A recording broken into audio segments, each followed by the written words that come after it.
ఇప్పుడు మనతో పాటు రాష్ట్ర రవాణా శాఖ మంత్రివర్యులైనటువంటి రాంప్రసాద్ రెడ్డి గారు ఉన్నారు. సార్ మాటల్లో తెలుసుకుందాం. ఈ 3 రోజుల పండుగ పసుపు సైనికులకు పసుపు జాతర మాదిరిగా కడప జిల్లాలో పసుపు రంగుతో నింపేశారు. ఈ మహోత్సవమైన కార్యక్రమానికి జన సమీకరణ ఎలా జరుగుతుంది, ఈ గత 2 రోజులుగా ఎలా జరిగింది, ఇక రేపు బహిరంగ సభ అంటున్నారు కాబట్టి ఆ బహిరంగ సభకి నినాదమే తెలుగుదేశం పార్టీలో 1,02,00,000 సభ్యత్వాలు జరిగాయి ఇప్పటి వరకు. దాంతో అనాలిసిస్ చేసుకుంటే ఎంతమంది జనాభా రాబోతున్నారో సార్ మాటల్లోనే తెలుసుకుందాం. హలో సార్, నమస్తే. అందరికీ నమస్కారం. మొట్టమొదటిగా ఉమ్మడి కడప జిల్లాలో పార్టీ ఆవిర్భావం అయిన తర్వాత 43 సంవత్సరాలు పూర్తయిన తర్వాత ఈరోజు కడప జిల్లాలో పసుపు పండుగ అంటే మహానాడు కార్యక్రమం జరుగుతూ ఉంది. ముఖ్యంగా మహానాడు అంటే తెలుగుదేశం పార్టీ కార్యకర్తలకు అనుకోండి, తెలుగు ప్రజలకు ఒక పండుగ లాంటిది. ఈసారి కడపకు రావడం మాకందరికి గర్వంగా ఉంది. ముఖ్యంగా ఈ రోజుతో 2 రోజులు పూర్తయింది. ఎప్పుడూ లేని విధంగా నిన్న ఈరోజు వేలాది మందిగా తెలుగుదేశం పార్టీ కార్యకర్తలు, తెలుగుదేశం పార్టీ యొక్క సైనికులందరూ రావడం చాలా సంతోషంగా ఉంది. రేపు జరిగే బహిరంగ సభ అయితే నా భూతో నా భవిష్యత్ అనే విధంగా సుమారు 5 లక్షల నుంచి 6 లక్షల మంది పాల్గొంటున్నారు. వాతావరణం అనుకూలంగా లేకపోయినా కూడా తెలుగుదేశం పార్టీలో ఉన్న క్యాడర్కి ఎక్కడా ఉత్సాహం తగ్గలేదు. ఎప్పుడూ లేని విధంగా రేపు కడప పట్టణానికి నలువైపుల నుంచి, రాష్ట్రంలో ఉన్న 175 నియోజకవర్గాల నుంచి లక్షలాది మందిగా తెలుగుదేశం పార్టీ అభిమానులు, కార్యకర్తలు విచ్చేస్తున్నారు. సార్, అలానే 2025 మహానాడు అనేది ఒక ప్రత్యేకత ఉందంటున్నారు సార్. నాయకులు కానీ కార్యకర్తలు కానీ అక్కడ మేము అందరితో మాట్లాడితే అప్పుడు తెలిసింది. దాన్ని మీరు బేస్ చేసుకుని ఏం చెప్పగలరు సార్?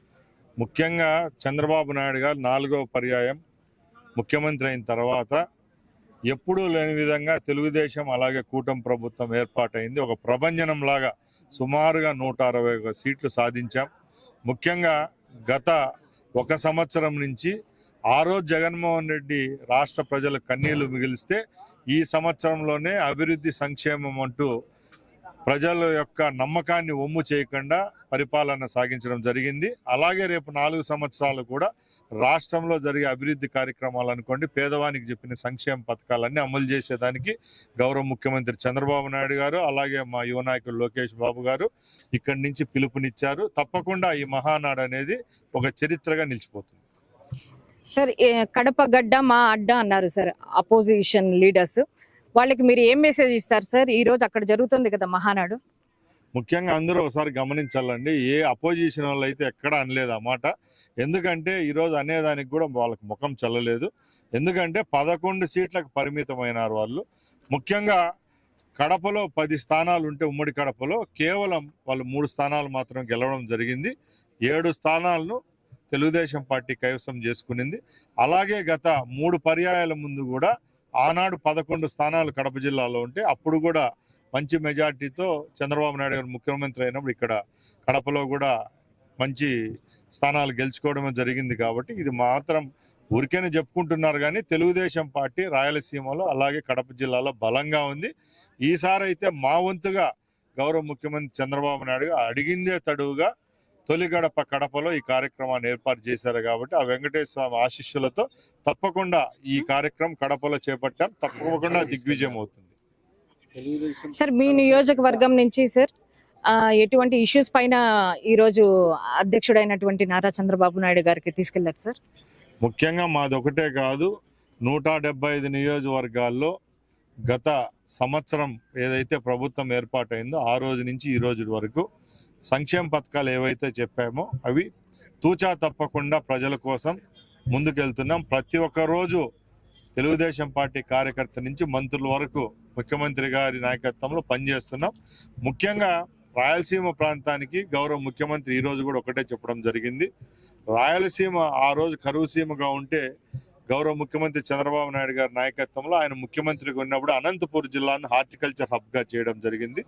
ఈ రోజు అనంతపూర్ జిల్లాలో ఎక్కడ లేని విధంగా పంట సాగు, మన అరటి అనుకోండి, బత్తాయి అనుకోండి, పప్పాయి అనుకోండి, ఇలాంటి పంటలు వందలాది కోట్ల టర్న్ ఓవర్ జరుగుతా బయట రాష్ట్రాలకు ప్రపంచవ్యాప్తంగా మార్కెటింగ్ ఉందంటే ఆ రోజు ఆయన చేసిన ముందు చూపే ఈరోజు దానికి గర్వకారణం.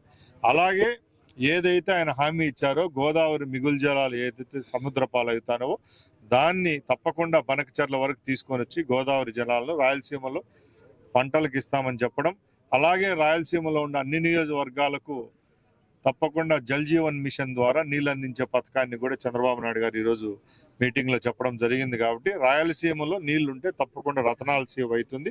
తప్పకుండా తెలుగుదేశం పార్టీ అలాగే కూటమి ప్రభుత్వంలో మంచి రోజులు అయితే ముందున్నాయి. Okay, thank you sir. ఇప్పుడు మనం చూసుకున్నట్లయితే రాష్ట్ర రవాణా శాఖ మంత్రివర్యులైనటువంటి రాంప్రసాద్ రెడ్డి గారి బ్రదరు డాక్టర్ మండిపల్లి లక్ష్మీప్రసాద్ రెడ్డి గారు మనతో ఉన్నారు. ఇక్కడ మదనపల్లి నియోజకవర్గం కానీ పుంగనూరు నియోజకవర్గం కానీ ఇటువైపు వచ్చే వాళ్ళందరికీ ఇక్కడ భోజన సౌకర్యాలు అది ఏర్పాటు చేశారు.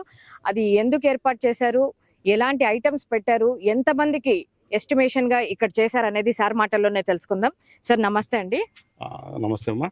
ముఖ్యంగా ఈరోజు చివరి రోజు అయిన రేపు మన మహానాడు 2025కి చివరి రోజు ముగింపు రోజుకి ఇట్లా మన ఈ పక్కల నుంచి మదనపల్లి, పొంగునూరు, పలమనేరు, పీలేరు, కుప్పం పరిసర ప్రాంతాల నుంచి వచ్చే కార్యకర్తలకు కానీ టీడీపీ అభిమానుల కోసం మనం ఇక్కడ గోల్ చెరువు దగ్గర భోజన వసతులు ఏర్పాటు చేయడం జరిగింది. సుమారు 50 నుంచి 70,000 వరకు అందరికీ భోజన వసతులు కల్పిస్తున్నాం.